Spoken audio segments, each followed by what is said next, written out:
Bismillah, elhamdülillah, və salatu və salamu alə Rasulillah və ba'd. Sevgililər günü 14 fevral haqqında eşitmək istəyənlərə səslənirəm.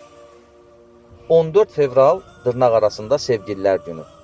Qərb dünyasında ortaya çıxmış bir bayramdır. O qərb dünyası ki, tarixəndə, həmişə də, bir neçə gün əvvəl də necə şeytanlıqların evi olduğunu aşkarca göstərdi.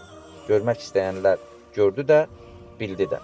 Bu, dırnaq arasında sevgililər gününün tarixi xristiyanlıq və cühud ənənələrinə dayanır.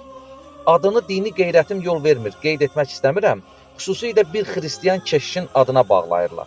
Bu günü sevgini, romantik münasibətləri qeyd etmək adı altında ortaya çıxardıblar. Amma xüsusi diqqət edin, bir gün ki, uşaqlara təcavüz edənlərin, insan əti yeyənlərin, Allaha düşmən olanların iyrənc beyinlərinin məhsuludur.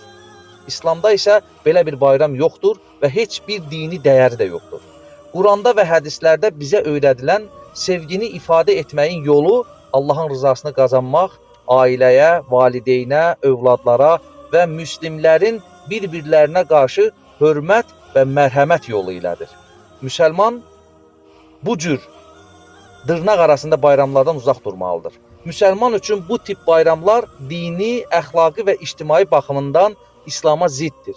Ona görə də biz bunları rədd etməliyik, izləməməliyik, məşhurlaşdırmamalıyıq. Əgər məqsəd sevgi göstərməkdirsə, bunu İslamın izni daxilində, İslam ədəbləri çərçivəsində halal yolla göstərmək lazımdır.